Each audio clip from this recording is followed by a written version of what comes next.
Hello there and welcome. Settle in, let your shoulders relax, and just listen to the gentle patter of rain against the window. It's the kind of rain that's perfect for not much at all, really. Perfect for drifting off.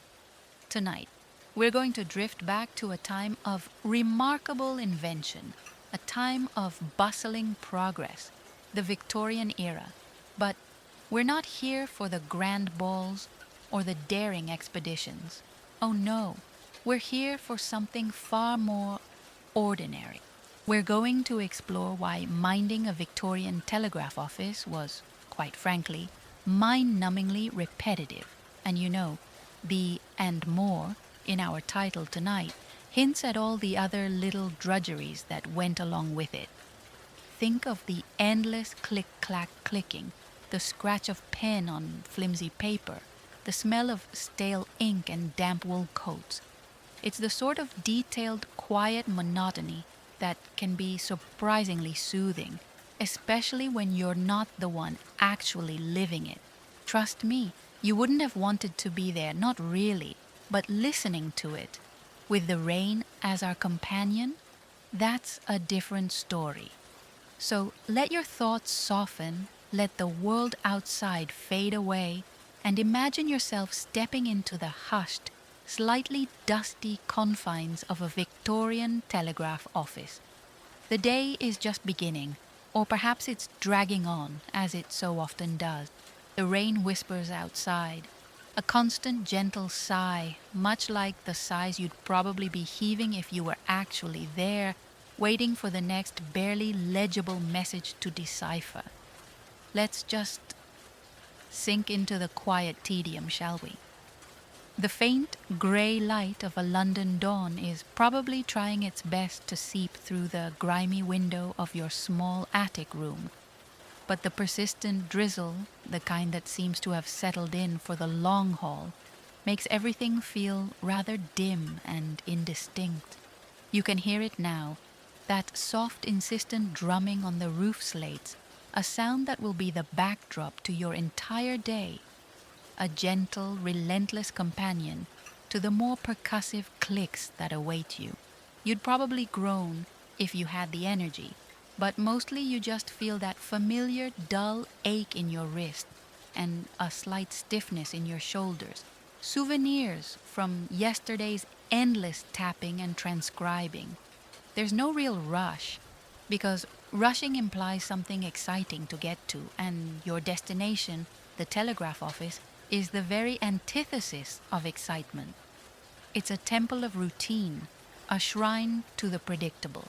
You pull on your clothes, probably still a little damp from yesterday's rain, because drying anything properly in this climate, in these cramped lodgings, is a minor miracle. The wool of your waistcoat feels a bit scratchy, and your collar is, as always, a tad too tight, a constant, mild irritation that you've almost stopped noticing, much like the low hum of the city that's already beginning to stir outside. Breakfast is a hasty affair, a piece of stale bread perhaps, and a cup of weak tea that doesn't do much to dispel the lingering chill or the sense of impending monotony. The journey to the office is a symphony of dampness. The cobblestones are slick underfoot, reflecting the gray sky like sad, watery mirrors. The air smells of wet soot, horse manure, and the faint metallic tang of the rain itself. You might exchange a curt nod with other early risers, faces grim and set, each heading towards their own particular brand of Victorian drudgery. There's a certain camaraderie in shared, unspoken misery, isn't there? Or perhaps it's just shared resignation. As you approach the street where the telegraph office stands, a modest, unassuming building squeezed between a tobacconist and a rather gloomy-looking solicitor's office, the pace of your steps might slow ever so slightly. It's not conscious, this reluctance, but it's there, a small rebellion of the spirit against the hours of methodical boredom that lie ahead. The key to the front door feels cold and unyielding in your palm. It turns in the lock with a familiar, dull click, a sound that echoes the thousands of clicks you'll produce and process today. Opening the door releases a puff of stale air, a unique office aroma composed of old paper, ink, dust, a hint of the ozone from the telegraph batteries, and perhaps the lingering scent of Mr. Grumblesby, the senior clerk's preferred brand of cheap pipe tobacco. It's not an unpleasant smell, not exactly, just an office smell, a smell of work, a smell of repetition. You move through the dim, quiet space, your footsteps echoing a little too loudly in the pre-work silence. The first task, always the first task, is to light the gas lamps if the morning is particularly murky. And with this rain, it almost certainly is. The hiss of the gas, the pop of the flame, and then a slightly warmer, though still somewhat inadequate, yellow light spreads across the countertops, the rows of silent telegraph instruments, the stacks of forms. You check the inkwells, ensuring they're full, wiping away any stray drips from yesterday. You lay out fresh blotting paper, a small, crisp rectangle of potential, soon to be marred by smudges and hurried script. The silence is broken only by the rain outside and your own quiet movements, a ritual performed so many times, it requires no conscious thought. It's almost peaceful, this pre-dawn stillness, if you don't think too hard about what comes next. But, of course, what comes next is always the same. The slow tick of the grandfather clock in the corner, measuring out the minutes until the office officially opens, until the first customer shuffles in, until the wires begin to hum with their incessant coded chatter. It's a quiet prelude to a day of carefully managed, meticulously recorded, and profoundly repetitive activity. And the rain, of course, the rain just keeps on falling, a soft, steady accompaniment to the slow, grinding gears of another identical day. You might glance at the window, watching the rivulets trace their paths down the glass, each one different, yet all part of the same relentless downpour, a bit like the messages you'll soon be handling, really. Then, the heart of the office, the telegraph machine itself, or rather, the array of them, begins to stir. Perhaps a colleague arrives, sharing a muted greeting, and together you begin the process of checking the lines, sending test signals, a series of precise, rhythmic clicks that echo strangely in the still-forming day.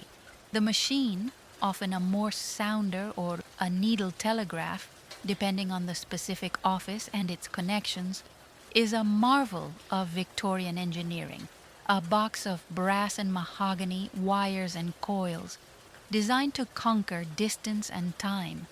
And yet, for you, it's primarily a source of constant metallic noise, the click-clack, dot-dash, the rhythmic pulse that will become the soundtrack to your hours, burrowing its way into your brain until you hear it in your sleep.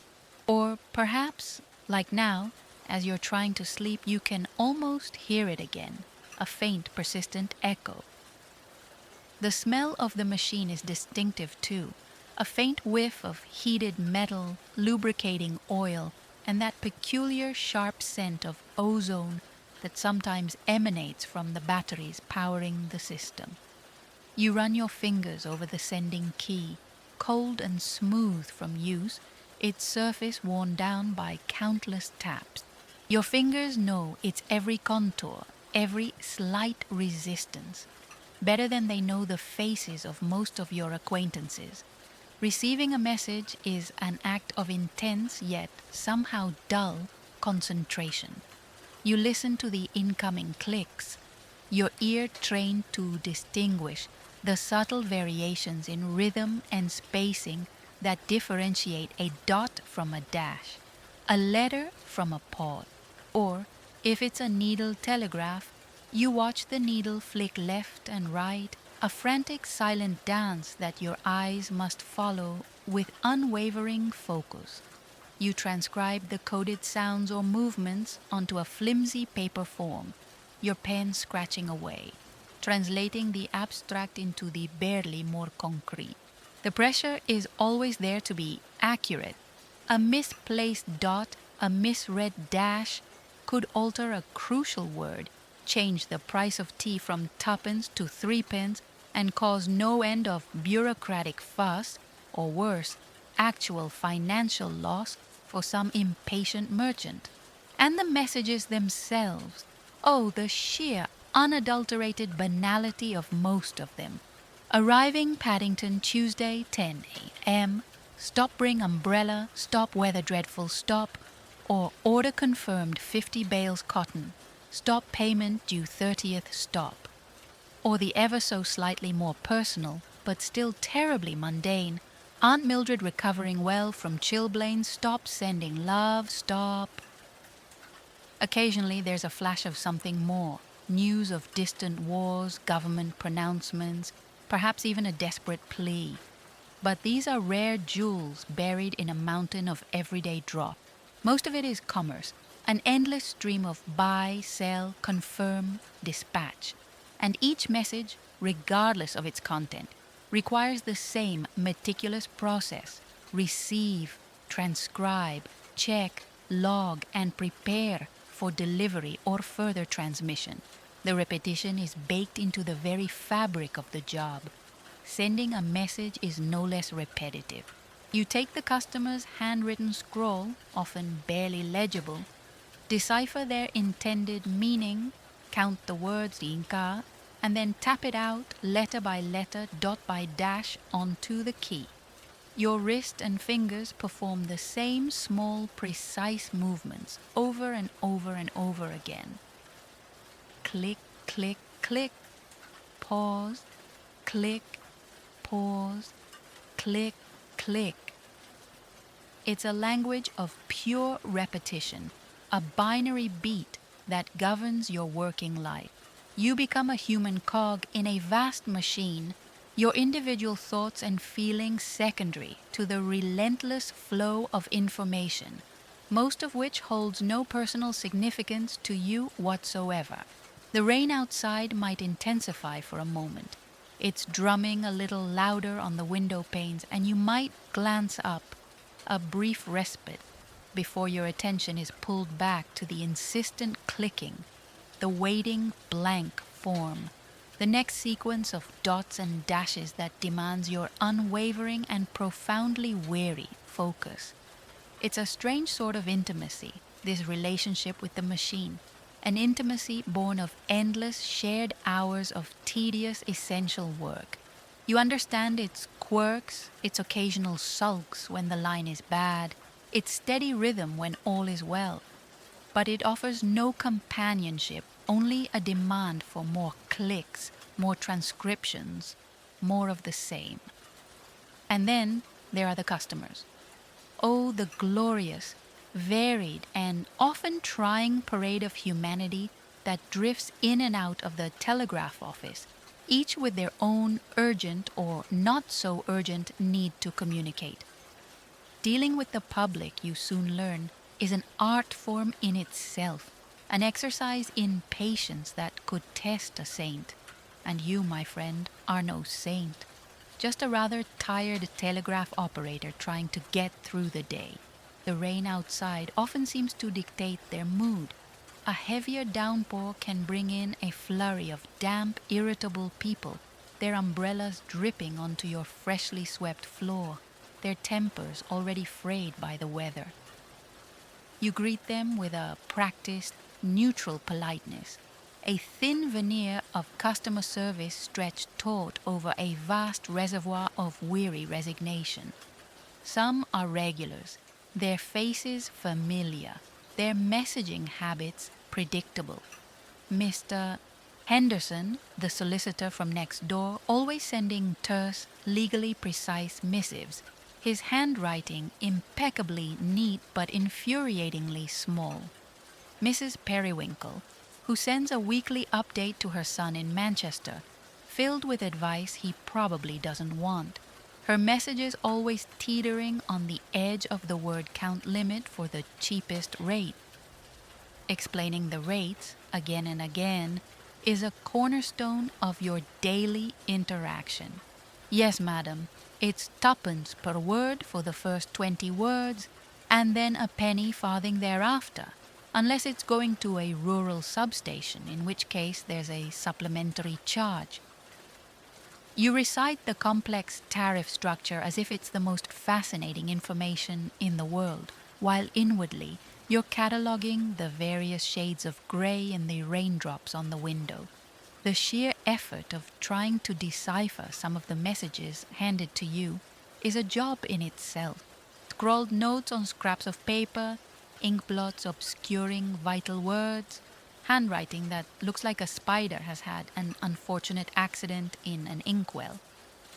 You have to politely inquire, "Excuse me, sir, is this word shipment or sheep dip?" It does rather change the context. And they look at you as if you're the one being obtuse. The impatience of some customers is a constant trial. They seem to believe the telegraph is instantaneous magic, that their message about Cousin Agatha's prize-winning marrow will materialize on the other side of the country the second they hand it to you. You try to explain gently about transmission times, about potential line congestion, about the fact that there are other people in the world also sending telegrams. Their blank stares or huffy sighs are your reward. Sometimes they want to dictate their message directly to you, and you stand there pen poised as they and change their minds, rephrase sentences, and generally treat you like a personal and not very bright secretary. No, change dearest to my dear, they'll say, after you've already written dearest in your neatest hand. You dutifully cross it out, the small act of correction, another tiny grain of sand in the hourglass of your day.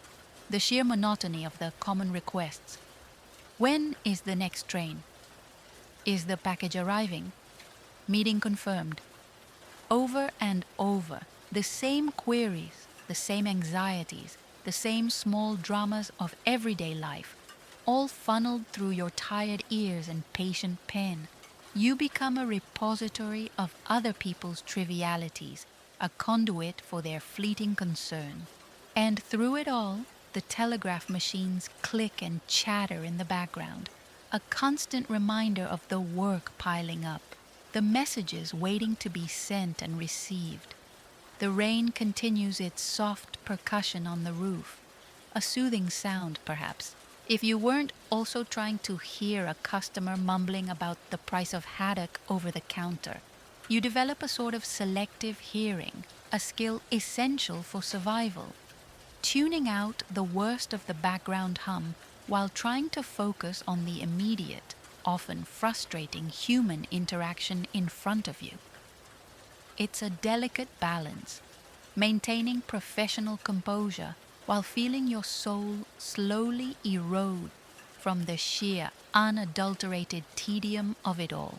But then, the customer finally leaves, another small transaction complete, and you turn back to the machine, back to the clicks, back to the quiet, predictable rhythm of your work, until the next drip-laden umbrella appears in the doorway.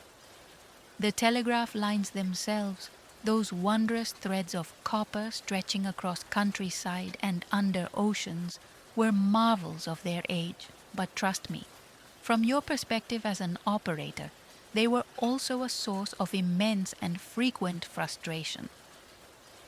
The unreliability of these early networks was a constant shadow looming over your otherwise predictable day. You might be in the middle of transcribing a crucial commercial order, the clicks coming through steady and clear, and then silent. Or worse, a garbled, nonsensical sputtering of the sounder, like the machine itself was having a coughing fit. Line down. Again. This could be due to any number of reasons, most of them entirely beyond your control. A fierce storm, much like the one whose rain is currently lashing against the office windows, could bring down poles and snap wires miles away. Heavy snow, ice accumulating on the lines, even a particularly industrious family of squirrels deciding a telegraph wire looked like a delightful chew toy, all could lead to a break in communication. And then what? Then began the tedious process of trying to reroute the message, if possible, through a different exchange, which meant more clicks, more coordination with other equally harried operators, and more delays for impatient customers.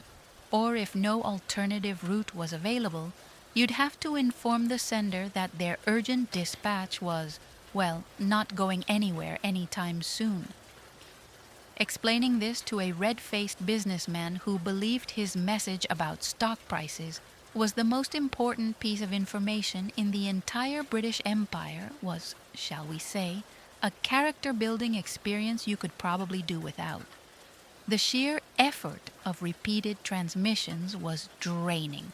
Imagine tapping out a long, complex message, every dot and dash precise, only to receive a signal back.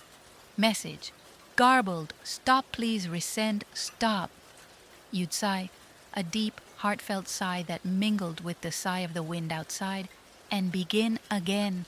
Tap, tap, tap, tap, click, pause. Every character a small monument to perseverance in the face of technological caprice. Sometimes the fault wasn't a complete break but a weakening signal, perhaps due to water ingress in the insulation or a poor connection somewhere along the vast sprawling network. The clicks would become faint, almost ghostly, and you'd have to strain your ears, leaning closer to the sounder, trying to decipher the message through a fog of static and interference. It was like trying to hear a whisper in a crowded room, except the room was miles long and filled with invisible gremlins determined to make your life difficult. Your eyes would ache from staring at the needle on a Wheatstone ABC telegraph, trying to pick out the letters as it swung erratically due to the poor signal. And of course, during these periods of line trouble, the backlog of messages would pile up, creating a mountain of paper on your desk, each form representing another task, another repetition, another potential source of error if you rushed. The frustration wasn't just yours, it rippled through the entire system. Operators in distant offices would be sending test signals, querying the line, adding to the cacophony on the wires that were still working. It was a kind of shared, invisible struggle against the inherent imperfections of a new and rapidly expanding technology. You might spend a good hour just trying to establish a clear connection to an office only 50 miles away, while the rain drummed a relentless, mocking rhythm on the roof. "No, still can't hear you, Birmingham," you'd tap out. "Try boosting your battery." And you'd wait, listening to the hiss and crackle, hoping for a clear response, but often just getting more of the same electronic mush. It made the already repetitive job feel Sisyphean. You'd push the boulder of messages up the hill, only for a faulty line to send it tumbling back down. And through it all, you had to maintain your composure, your accuracy, because the messages, once they finally got through, still had to be perfect. It was a quiet, grinding battle against the elements, against distance, and against the sheer, bloody-minded obstinacy of copper wire and primitive insulation. Becoming a telegraph operator wasn't something you just stumbled into. It required training, and oh, what training it was. If you thought the job itself was repetitive, the process of learning Morse code or the intricacies of the needle telegraph was repetition distilled to its purest, most soul-crushingly boring essence. Imagine, if you will, spending hours, days, weeks in a stuffy room, not unlike the one you're in now, perhaps with the same gentle rain muttering outside the window, but instead of real messages, you're just listening to or tapping out endless strings of letters. Dot dash, dash dot dot dot, dot dot, dash dash dot, over and over again. Your instructor, likely a senior operator with a permanently weary expression and a voice as dry as old parchment, would drill you relentlessly. A is dot dash Adams, B is dash dot dot dot Baker, C is dash dot dash dot Charlie. Again. And you would tap it out, your untrained wrist already starting to ache, your mind struggling to connect these abstract sounds with the letters of the alphabet. The sheer monotony of it was designed to burn the code into your very being, to make it second nature, so that you could send and receive without conscious thought. But the journey to that unconscious competence was paved with a kind of profound, almost meditative boredom. You'd practice with a dummy key, its clicks perhaps a little softer, less authoritative than the real thing, but just as demanding of precision. You'd listen to tapes or live transmissions of practice texts, your brow furrowed in concentration, trying to pick out the individual letters from the stream of sound. The quick brown fox jumps over the lazy dog, tapped out in Morse again and again, because it contained all the letters of the alphabet, a fact that offered remarkably little comfort as you heard it for the 17th time that morning. The pressure to be accurate was immense, even in training. Mistakes were pointed out, often curtly. Speed was also a factor. You had to learn to send and receive at a commercially viable pace, which meant pushing yourself, forcing your fingers and your mind to work faster, even as they rebelled against the sheer tedium of the task. You'd have tests, of course, timed transcriptions, sending exercises, all designed to weed out those who lacked the necessary aptitude, or more likely, the sheer mental fortitude to endure the endless repetition. Your fellow trainees, a collection of hopefuls much like yourself, would share knowing glances, little sighs of shared suffering, as the instructor droned on about the importance of a firm fist, the telegrapher's unique style of sending, or the correct way to adjust the tension on the sounder relay. Beyond the code itself, there were the procedures, the endless rules and regulations governing message formatting, routing, accounting, and customer interaction. You'd have to memorize tariff sheets, lists of station codes, and protocols for handling different classes of messages: government, press, commercial, private. It was a veritable mountain of dry, factual information, all to be absorbed and regurgitated on demand. And for what? To earn your place in a slightly dusty office, listening to more clicks, tapping out more messages about the price of wool, or Aunt Mildred's chilblain. The irony wasn't lost on you, even then, though you wouldn't dare voice it. You'd just keep practicing, keep listening, keep tapping, while the rain perhaps offered a more interesting, varied rhythm outside the training room window. It was a necessary crucible, this training, forging you into a functional part of the vast telegraphic network. But it was also an early introduction to the profound, almost spiritual level of boredom that would define so much of your working life. And as you sit there or lie there, listening to the rain now, perhaps you can appreciate the quiet heroism of simply enduring such relentless, structured monotony day after day, just to learn how to do more of the same. The physical toll of being a Victorian telegraph operator was insidious, a slow accumulation of aches, pains, and strains, that you might not notice at first, but which would gradually become your constant companions. It wasn't like being a coal miner or a factory worker with obvious immediate dangers. No, this was a more subtle, creeping erosion of physical comfort, born from long hours spent in unnatural postures, performing repetitive motions. Think of your eyes, for instance. If you worked with a needle telegraph, like the Cook and Wheatstone double needle or single needle systems, you'd spend your day staring intently at a dial where one or two needles flicked left and right to indicate letters. The constant, rapid, side-to-side movement, often in less than ideal gaslight or the gloomy daylight filtered through a grimy window, put a tremendous strain on your ocular muscles.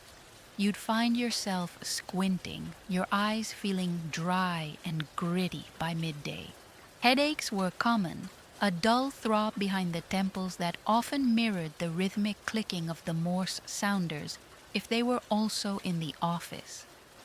Even with Morse sounders where you relied on your ears, there was visual fatigue. You were constantly reading handwritten messages, often poorly scrawled, and then transcribing received messages onto forms, your gaze flitting between the incoming signal and the paper.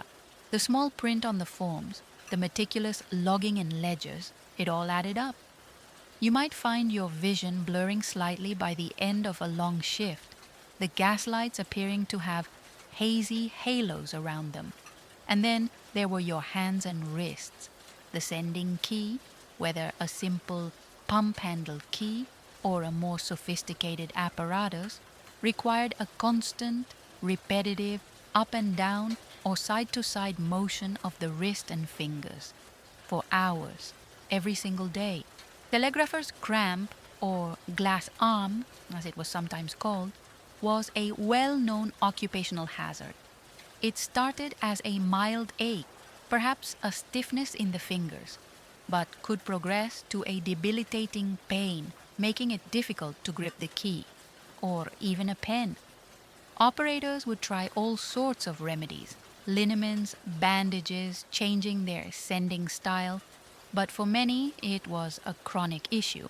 Imagine trying to tap out hundreds, thousands of dots and dashes when every movement sends a twinge of pain up your arm. The sheer determination to continue, despite the discomfort, was a testament to the need to earn a living. Your posture, too, suffered. You sat perched on a stool or a hard wooden chair for most of your shift, hunched over the telegraph instrument or the counter.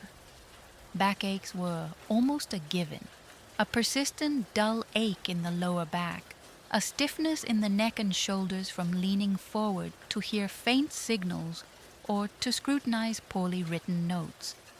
There were no ergonomic considerations in a Victorian office. Comfort was a luxury rarely afforded to the working class. The air quality wasn't always the best either. Dusty offices, the fumes from the gas lights, the faint chemical smell from the wet cell batteries that powered the telegraphs. It all contributed to a general sense of unhealthiness.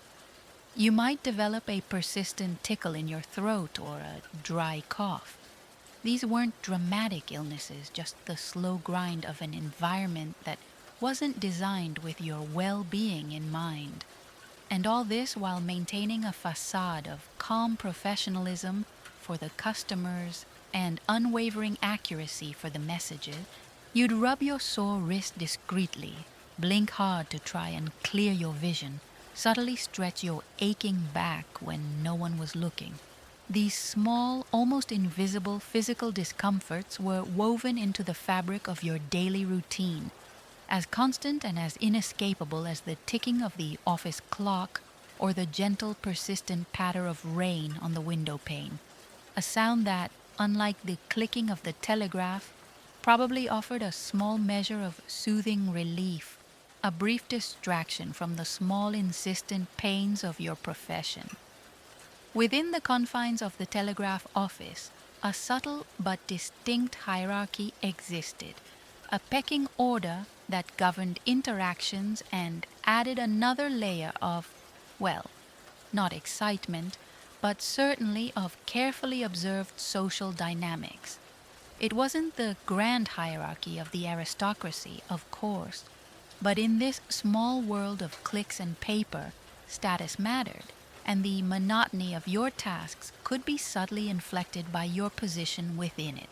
At the top, you might have the office manager or the chief clerk, someone like Mr. Grumblesby, whose official title might be Inspector of Telegraphs or Superintendent.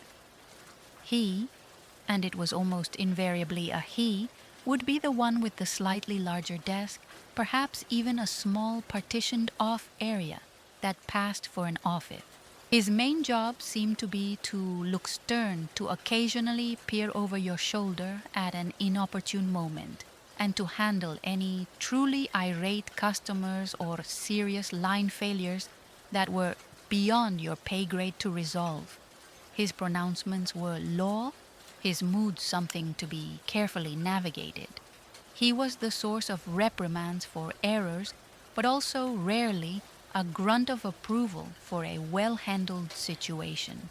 Beneath him were the senior operators, men who had been tapping keys and deciphering dots and dashes for years. They had the best fists. Their Morse sending style was clear and fast, and they knew all the obscure routing codes and procedural quirks. They might be a source of help if you were struggling with a difficult transmission, but they could also be a bit aloof, occasionally reminding you of your junior status with a condescending remark or a pointed sigh if you asked what they considered a foolish question.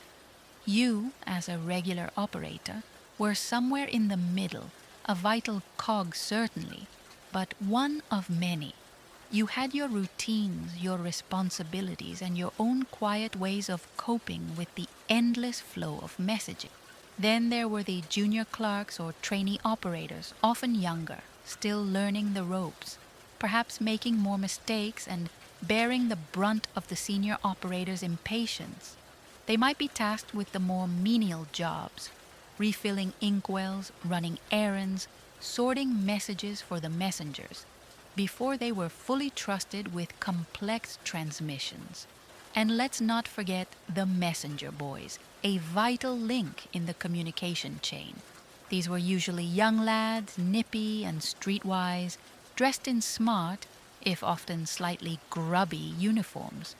They'd wait, sometimes impatiently, for you to hand them the transcribed telegrams, which they would then deliver to addresses all over the city, often on foot or by bicycle, in all weathers, including, of course, the perpetual drizzle that seemed to be a permanent feature of the London skyscape. Their comings and goings brought a brief flurry of activity, a gust of outside air, but they were also another part of the relentless process. You'd hand them a slip of paper, they'd dash off, and then another would appear, ready for the next one. The power dynamics were subtle but ever-present.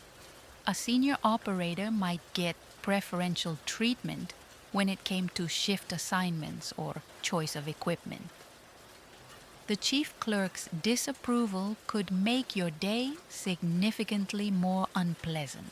Even the messenger boys had their own internal squabbles and alliances, and you navigated this small, self-contained world with a careful blend of deference, competence, and quiet resignation.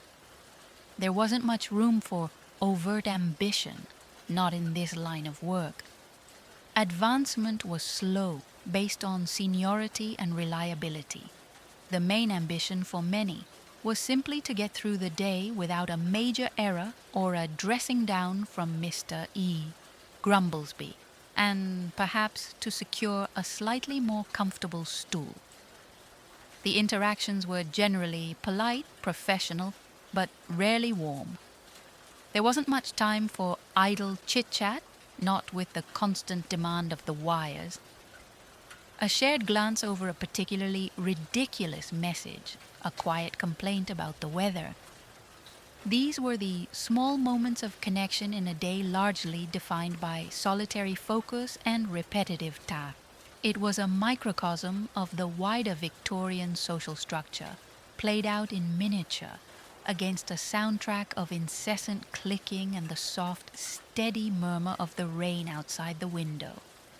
If there was one thing the Victorian era excelled at, apart from industrial innovation and elaborate facial hair, it was rules, and the telegraph office, being a vital cog in the machinery of empire and commerce, was absolutely swimming in them. Strict adherence to protocols was not just encouraged, it was demanded.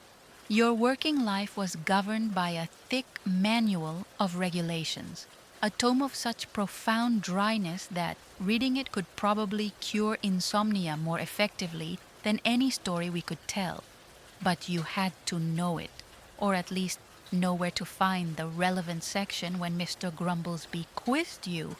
Every aspect of the job was codified. The way you formatted a message, for example, sender's name and address here, recipient's details there, the message itself, written clearly in block capitals, specific abbreviations to be used for common phrases to save on transmission costs. SAE for stamped addressed envelope, RP for reply paid. Any deviation could lead to confusion, delays, or worse, the message being rejected at the other end. The counting of words was an art form in itself, governed by arcane rule. Compound words, were they one word or two? Numbers, were they spelled out or written as digits, and how did that affect the cost? Addresses, were they included in the word count? You had to be a miniature lawyer, interpreting the tariff regulations for each and every customer, often in the face of their bewildered or indignant protest. But good morning is clearly 2 words, sir. I don't see why I should be charged for it as such. You might hear, and you'd patiently explain the company policy, while the rain outside seemed to echo the customer's grumbling. The lack of autonomy was a defining feature. You weren't paid to think creatively. You were paid to follow instructions, to be a reliable conduit. There was little room for personal initiative. If a line was down, you followed Procedure 7B for reporting and rerouting. If a customer was abusive, you referred to Section 12, subsection C, on handling difficult patrons. This lack of freedom, while ensuring consistency, also contributed to the mind-numbing nature of the work. You were a performer of prescripted actions, day in, day out. Constant scrutiny was another delightful aspect. Your work was frequently checked. Senior operators or the chief clerk might randomly inspect your sent and received message logs, looking for errors in transcription, incorrect charges, or breaches of protocol. The knowledge that your every tap and scribble was potentially under review added a layer of low-level stress to the already demanding task of maintaining accuracy. It wasn't that you were trying to shirk your duties, but the feeling of being perpetually watched could be wearing. Even the way you handled the equipment was subject to rules. Keys were to be kept clean, inkwells filled to the correct level, batteries checked regularly. The telegraph instruments were expensive and vital, and any negligence in their upkeep would be severely frowned upon. There were rules for opening the office, rules for closing it, rules for handling cash, rules for dealing with undeliverable messages, rules for pretty much everything, except perhaps how many times you were allowed to sigh deeply in a single hour. This intricate web of regulations, while designed to ensure efficiency and reliability in the burgeoning telegraph network, had the side effect of stifling any spark of spontaneity. Your day was a march through a preordained landscape of tasks and procedures. It was as if the entire office was a giant, complex clockwork mechanism, and you were one of its many small interchangeable gears, clicking and turning precisely as dictated by the grand design. And outside, the rain, blissfully unregulated, fell as it pleased, a gentle, chaotic counterpoint to the rigid order within. You might find yourself staring out at it just for a moment, envying its freedom before turning back to your forms, your keys, and the comforting, if stultifying, embrace of Rule 34, subsection A. Amidst the relentless clicks, the rustle of paper, and the general atmosphere of focused, methodical work, moments of human connection, however fleeting or mundane, did occasionally pierce through the professional veneer of the telegraph office. These weren't dramatic, life-altering encounters, mind you. We're still aiming for snooze-worthy here. But they were small acknowledgments of shared existence, brief interludes in the otherwise solitary nature of your task. Perhaps it was a quiet, almost conspiratorial exchange with a fellow operator during a momentary lull in transmissions. A raised eyebrow over a particularly bizarrely worded telegram, a shared weary smile at the end of a frantic rush of messages. Another one about lost luggage on the Brighton line, you might murmur to your colleague at the next station, and they'd nod, a silent acknowledgement of the absurdities you both routinely process. These tiny interactions were like little punctuation marks in the long run-on sentence of the workday. There were the familiar customers, the ones who came in regularly enough that you learned their names or at least their messaging habits. Old Mrs. Higgins sending her weekly missive to her sister in Bath, always with a query about the proper spelling of rheumatism. Mr. Davies, the shipping agent, with his sheaf of urgent cables about cargo manifests, always polite, always slightly flustered. These weren't deep friendships, but there was a certain comfort in the familiar. You might exchange a few pleasantries about the weather, the rain, naturally, being a reliable topic. Still coming down out there, Mrs. Higgins? Oh yes, dreadful, isn't it? My poor roses.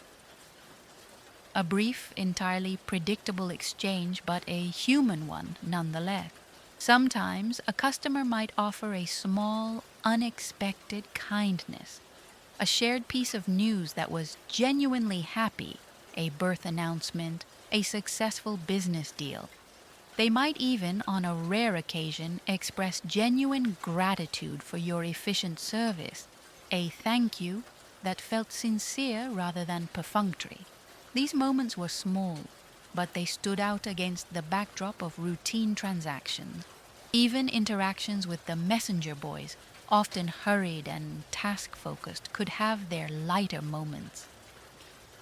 A quick, cheeky grin from young Timms as he snatched a telegram and darted out into the rain, or a shared groan when a message was addressed to some obscure alleyway on the other side of the city, promising a long wet trek. These were the people you shared your working days with, even if the interactions were largely mediated by the demands of the telegraph. The quiet hum of shared labor, the knowledge that others around you were engaged in the same meticulous, repetitive tasks, could create a subtle sense of camaraderie. You were all in it together, navigating the currents of information, deciphering the endless clicks, serving the insatiable Victorian appetite for communication. These connections were rarely spoken of, rarely acknowledged overtly, but they formed an invisible web within the office, making the long hours and the mind-numbing work just a little more bearable. as the rain continued its gentle, unceasing patter on the window, a constant, soothing presence. These small human moments were like tiny, flickering gaslights in the otherwise gray expanse of the day, brief glimmers of warmth before you returned to the cool, metallic embrace of your telegraph key. They didn't change the fundamental nature of the work, its inherent repetitiveness, but they did, perhaps, make the journey through it a little less lonely. The sheer unadulterated volume of messages that flowed through a busy Victorian Telegraph office was something to behold, or rather something to be methodically processed until your brain felt like it was made of telegraph tape. Every day, a relentless river of words coded into dots and dashes washed over your station, demanding your attention, your accuracy, your unwavering focus. Imagine the scene: stacks of flimsy message forms piling up on the incoming tray, a similar stack growing in the outgoing basket, the air thick with the sound of multiple sounders clicking away, each one a voice clamoring for its turn. It was a torrent of information, and you were one of the sluice gates, channeling it, directing it, ensuring it reached its destination, however trivial its content.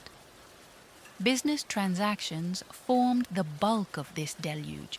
Orders for tons of coal, requests for quotes on barrels of herring, confirmations of shipments of lace, urgent instructions about stock prices. The commercial heart of the empire pulsed through these copper wires, and you were privy to its every beat, its every mundane palpitation. Buy 50 shares Grand Trunk. Railway at market, open stop. Sell all holdings in East India Company, immediately stop. Advise proceeds, stop. You tap these out or transcribe them with the same detached precision, whether they represented fortunes made or lost. The details blurred, the names of companies, the quantities of goods, all becoming a kind of abstract noise, a background hum to your day. Then there was the personal news, often filtered through the stiff conventions of the telegram format. Births, deaths, marriages, illnesses. Baby boy born 7 pounds 3 ounces, mother and child well stop, or father passed peacefully this morning, stop funeral, Tuesday, stop. These were glimpses into the lives of strangers, poignant or joyful, yet they too had to be processed with the same impersonal efficiency. You might feel a fleeting pang of sympathy or a moment of shared happiness, but the next message was already waiting, the relentless click-clack demanding your return to duty. Government dispatches added another layer of officialdom. These were often coded for secrecy, requiring special handling, perhaps even a different set of keys or protocol. They spoke of colonial affairs, military movements, policy decisions, weighty matters, no doubt. But to you, they were just more dots and dashes, more carefully transcribed words, often with an added frisson of anxiety about getting every detail absolutely correct, lest you inadvertently spark an international incident over a misplaced comma. And the press. Newspapers relied heavily on the telegraph for fast-breaking news.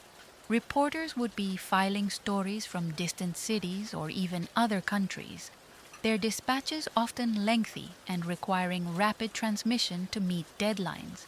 You might be tapping out accounts of political speeches, society scandals, or the latest sporting results, the words flowing through your fingers destined for the breakfast tables of thousands the next morning.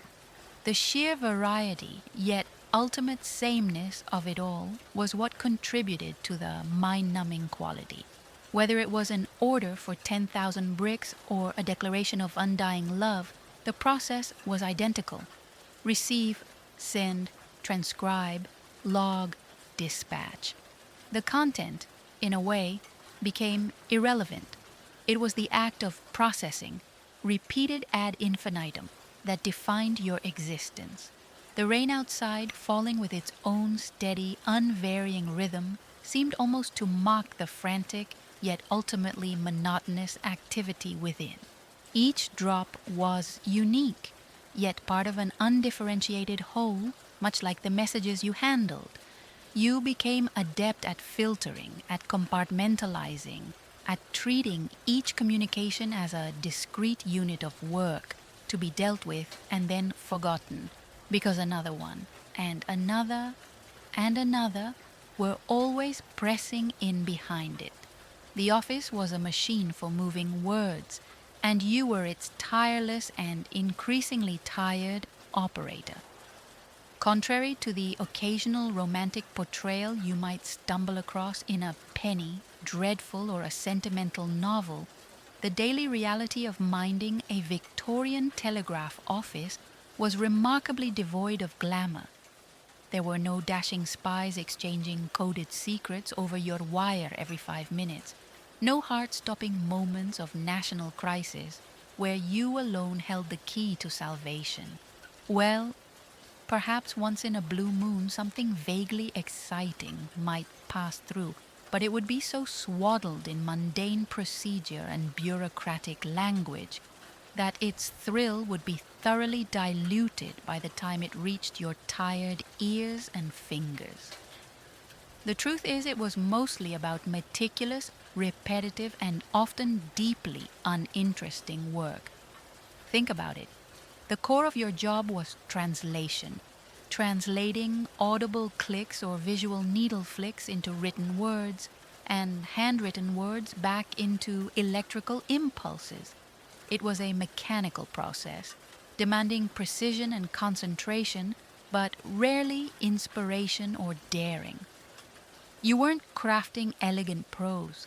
You were ensuring that shipment delayed 3 days account fog was rendered accurately, not shipment destroyed 3 ways account frog, which, while more entertaining, would likely cause considerable bother for all involved. The environment itself was hardly the stuff of high adventure, a moderately dusty room smelling faintly of ink, damp coats, and the metallic tang of the batteries. The furnishings were utilitarian, sturdy wooden desks, hard chairs, or stools designed for endurance rather than comfort, shelves groaning with ledgers and stacks of form. The most exciting piece of equipment was the telegraph itself, a marvel of brass and mahogany. Yes, but after staring at it and tapping on it for 10 hours a day, its innovative charm tended to wear a little thin. It became just another tool, like a hammer or a shovel, albeit one that made a lot more noise. Your colleagues, while generally decent and hard-working, were not usually swashbuckling heroes or femmes fatales in disguise. They were ordinary people, earning a living just like you. Conversations, when they happened, were more likely to be about the rising price of bread, the draft from the window, or whose turn it was to brew the often stewed tea, rather than international conspiracies or daring feats of espionage.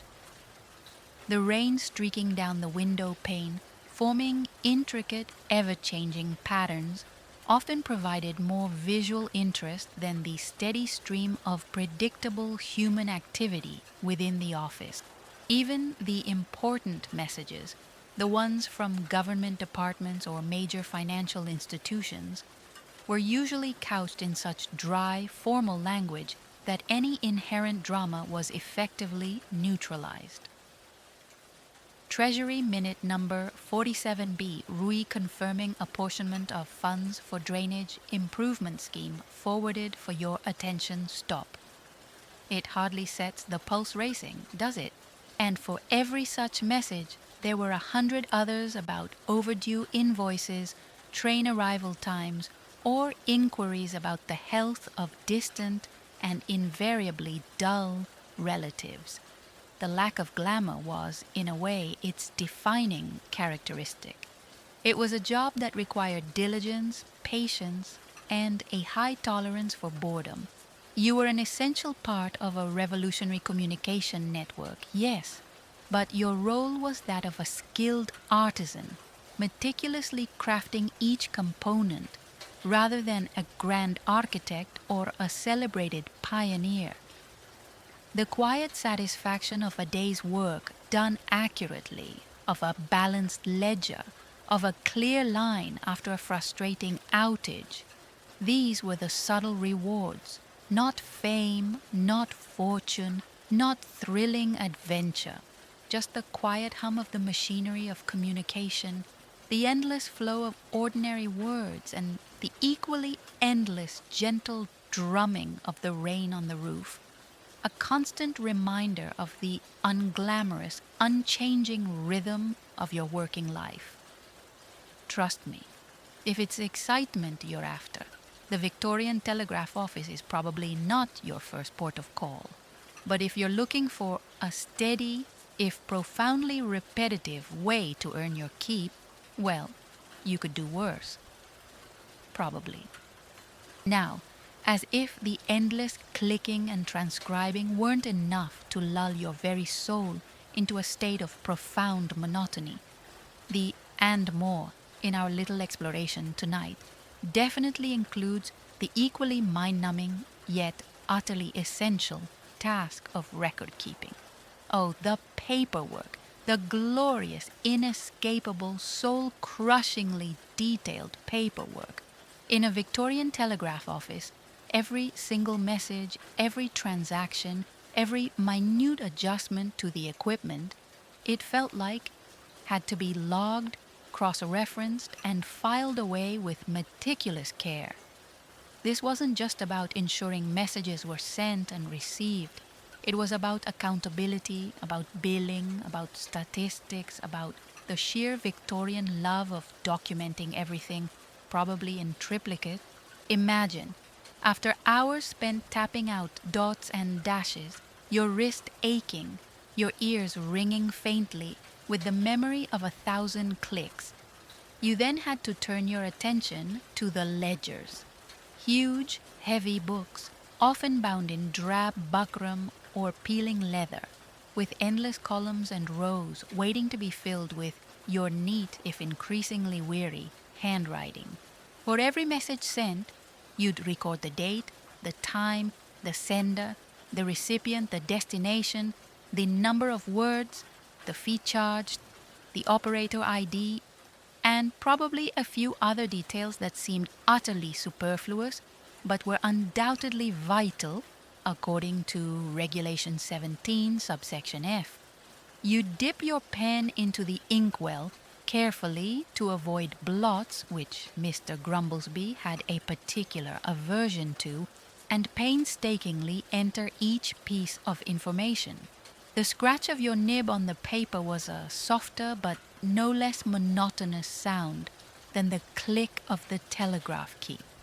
It was a slow, deliberate process demanding accuracy and patience, especially at the end of a long day when all you wanted to do was go home and not think about telegraphy for a few blessed hours.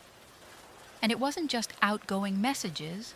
Incoming messages had their own logging ritual, time of receipt, originating station, any notes about transmission quality, time of delivery to the messenger boy's number. It was an intricate web of data designed to track every telegram's journey from sender to recipient, a paper trail that could, in theory, resolve any dispute or locate any mislaid communication. In practice, it mostly meant more work for you. Then there was the handling of payment. Customers paid in cash, of course, a confusing jumble of shillings, pence, halfpennies, and farthings. You had to calculate the correct fee based on the complex tariff, accept the payment, provide change, and then, naturally, log the transaction in yet another ledger, the cash book. At the end of each day, or perhaps each shift, came the grand reconciliation. adding up all the fees collected, cross-referencing them with the message logs, ensuring that the cash in the till matched the recorded income. Any discrepancy, however small, meant staying late, poring over the figures, trying to find that elusive missing halfpenny, while the rain lashed against the windows and the gaslights cast long, weary shadows across your desk. The sheer volume of forms was staggering. Standard message forms, reply paid forms, international message forms, internal office memos, equipment maintenance logs, staff attendance sheets. Your world was awash in paper, a sea of buff, white, and occasionally colored slips, each demanding its due attention. Filing these forms in the correct order in the correct cabinet was another task that fell to someone, possibly you during a lull, if such a thing ever truly occurred. It was the unseen, unglamorous administrative backbone of the whole operation, and it was every bit as repetitive, if not more so, than the telegraphy itself. There was no intellectual stimulation in it, no thrill of communication, just the steady, methodical processing of data. It was the quiet, paper-based hum that underpinned the louder, more noticeable clicking of the machines, a necessary drudgery that ensured the entire system didn't collapse into chaos. And as you finally blotted the last entry in your ledger for the day, your back aching from hunching over the desk, you might glance out at the rain-swept street and feel a profound sense of relief that this particular brand of monotony was, at least for a few hours, over. As the day finally, blessedly, begins to wind down, the flow of customers dwindling to a trickle, and the frantic pace of messages slowing to a more manageable rhythm, the closing procedures of the Victorian Telegraph office commence. And trust me, these are every bit as tedious in their own quiet way as the opening ritual. There's no grand flourish, no triumphant end to the workday, just a series of methodical tasks designed to secure the premises, account for the day's labor, and prepare for the inevitable onslaught of the next morning. First, there's the final tallying of the day's business, the grand reconciliation of messages sent and money received that we touched upon. If you haven't already done it, or if there were discrepancies, this is the time for meticulous checking and double-checking of ledgers, cash, and message slips. Mr. Grumblesby, if he's still around, might be peering over your shoulder, his presence adding a certain frisson of urgency to your calculation. The clink of coins being counted, the rustle of paper, the scratch of a pen making final annotations. These are the sounds of the office closing down, replacing the earlier clicks and chatter. The telegraph instruments themselves need to be attended to.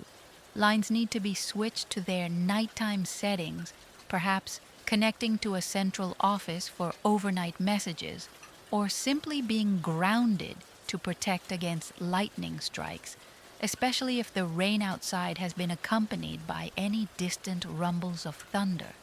The keys are wiped down, removing the day's accumulation of finger grease and dust. Inkwells are covered to prevent evaporation and spillage. Any stray scraps of paper, spoiled forms, or broken pen nibs are cleared away. It's like putting the machines to bed, a small, almost tender ritual, if you could ignore the fact that you'll be waking them up again in just a few short hours. The gas lights, which have been hissing away faithfully all day, casting their yellowish glow over your labors, need to be turned down or extinguished one by one, plunging the office into a deepening gloom, illuminated only by the last vestiges of daylight filtering through the rain-streaked windows, or perhaps the flickering gas lamp from the street outside. Each extinguished light feels like a small step closer to freedom, to the temporary cessation of responsibility. The front counter needs to be cleared, any stray forms or customer belongings tidied away. The floor might get a cursory sweep if energy permits, though often the accumulated dust and grime of a Victorian city street, tracked in by countless damp boots, is simply left to settle until the morning. Securing the premises is the final act, checking that all windows are latched, especially important with the wind and rain that seems to be a permanent fixture. The heavy front door is bolted and locked. The key turned with a satisfyingly final thud.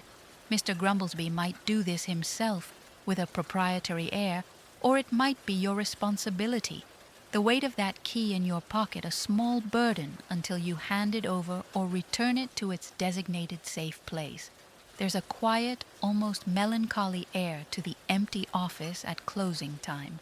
The silence, once the door is locked, is profound, broken only by the ever-present drumming of the rain on the roof and windows. The rows of silent telegraph machines seem to gleam faintly in the dimness, resting, waiting. It's a moment of stillness after the long hours of relentless activity, a pause in the great whirring machine of communication. And as you stand there, perhaps taking one last look around the shadowy room, you might feel a complex mix of relief that the day is over and a weary anticipation of its identical twin due to arrive with the dawn. The closing procedures are the bookend to your day, a mirror image of the opening, reinforcing the cyclical, repetitive nature of your existence within these four walls. Stepping out of the now dim and silent telegraph office, the cool, damp air of the evening hits your face, carrying the scent of wet cobblestones, coal smoke, and the ever-present rain. The sounds of the city, which had been a muted backdrop to your day of clicks and transcriptions, now reassert themselves. The rumble of carriage wheels, the distant cries of street vendors packing up, the murmur of conversations from passers-by hurrying home through the drizzle. But even as you walk away, the sounds of the telegraph often linger in your ears, a ghostly echo of the day's work. You might find yourself almost hearing phantom clicks, your fingers twitching slightly as if still resting on the sending key. It's a common affliction among telegraphers, this auditory residue, a testament to how deeply the rhythm of the machine imprints itself on the mind. Your journey home is likely a subdued affair. The initial relief of finishing work is often tempered by a profound mental and physical fatigue. Your eyes might feel strained and tired from hours of focusing on tiny details. Your wrists and shoulders ache with a dull persistence, and your mind, though no longer actively processing messages, still feels cluttered with the remnants of the day's informational deluge. The rain, which has been your constant companion, continues to fall, perhaps a little lighter now, or maybe settling into a steady, determined downpour. You pull your collar tighter, hunch your shoulders against the damp, and trudge along the slick pavements. The flickering gaslights cast long, dancing shadows, making familiar streets look a little eerie, a little different from their daytime appearance. You might pass other workers heading home, their faces etched with similar lines of tiredness. A brief nod, a shared understanding of a day's labor completed, but mostly everyone is lost in their own thoughts, eager to reach the small comforts of home, however modest they may be. As you walk, your mind might idly replay snippets of the day, a particularly difficult message, an annoying customer, the frustration of a faulty line. Or, more likely, your thoughts are blessedly blank, a kind of mental screensaver mode engaged after hours of high concentration, low stimulation work. The sheer monotony of the job has a way of dulling the sharp edges of thought, leaving behind a sort of peaceful, if weary, emptiness. You might think about what awaits you at home. A simple meal, perhaps, the prospect of a few hours of rest before you have to do it all again. The anticipation isn't thrilling, but it's comforting in its predictability, much like the job itself in a strange way. The lingering sensation of the telegraph key under your fingertips, the phantom echo of its click-clack, these are the souvenirs you carry with you. They are a reminder that even though you've left the office, a part of the office and its relentless rhythm remains with you. The rain is a constant, though. Its soft patter on your hat or umbrella is a natural sound, a welcome contrast to the metallic insistence of the telegraph. It washes the city streets and perhaps, in some small way, it helps to wash away a little of the day's accumulated stress, leaving you ready, or as ready as you can be, for the brief respite of the night, before the cycle begins anew with the gray, rain-swept dawn. And so it goes, day after day, week after week, month after month, even year after year, if you stick with it. The unchanging nature of the work in a Victorian Telegraph office is perhaps its most defining and most profoundly soporific characteristic. There's a certain rhythm to this life, a deeply ingrained pattern that varies little.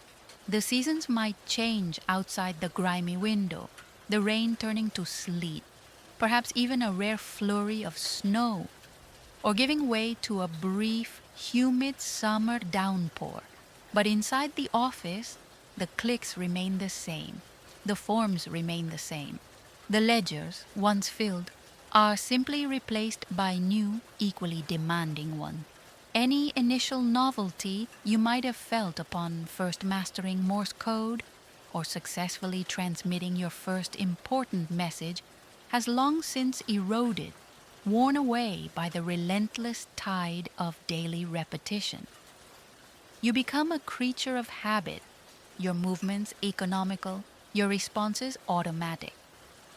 You know precisely how much pressure to apply to the key for a clear dot, precisely how long to hold for a dash. You can decipher the most atrocious handwriting with a weary expertise. You can recite the tariff for sending a 10-word telegram to Aberdeen in your sleep, and sometimes you probably do. This predictability, while mind-numbing, also offers a strange sort of comfort, a bedrock of stability in a rapidly changing Victorian world. While empires rise and fall, while new inventions revolutionize industry, your little corner of the telegraph office remains a constant.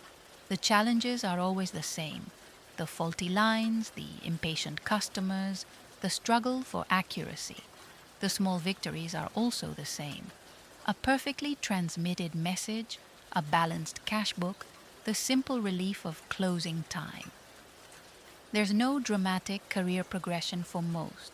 You might, with seniority, move to a slightly better instrument or a shift with marginally less frantic period. Perhaps you become a senior operator with the added responsibility of supervising the newer recruits, guiding them through the same tedious learning process you once endured. But the core tasks, the endless sending and receiving, the meticulous logging, these remain the constants of your working life. You see faces come and go. New trainees arrive, full of a nervous energy that soon mellows into the familiar, resigned competence. Older operators retire, their wrists finally giving out, or they move on to other, perhaps equally monotonous occupations. But you, if you stay, become part of the furniture, a fixture as reliable as the office clock, ticking away the minutes, the hours, the years, one click at a time. The rain, in its persistence, becomes a kind of metaphor for your work. Sometimes it's a gentle drizzle, a background murmur to your task. Sometimes it's a driving torrent, mirroring a particularly busy or frustrating period. But it's always there in some form, just as the flow of messages is always there. You might find yourself marking the passage of time not by grand events, but by the gradual wear on your favorite pen nib, by the filling of another ledger, by the subtle deepening of the lines of fatigue around your eyes. It's a life lived in small increments, in repeated actions, in the quiet endurance of a necessary, if profoundly unexciting, duty.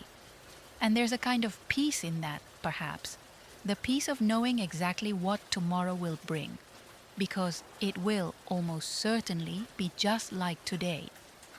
And so, as our journey through the meticulously mundane world of the Victorian Telegraph office draws to a close, perhaps you can feel that gentle sense of weariness, that profound desire for rest, that our diligent operator would have felt at the end of a long, repetitive day.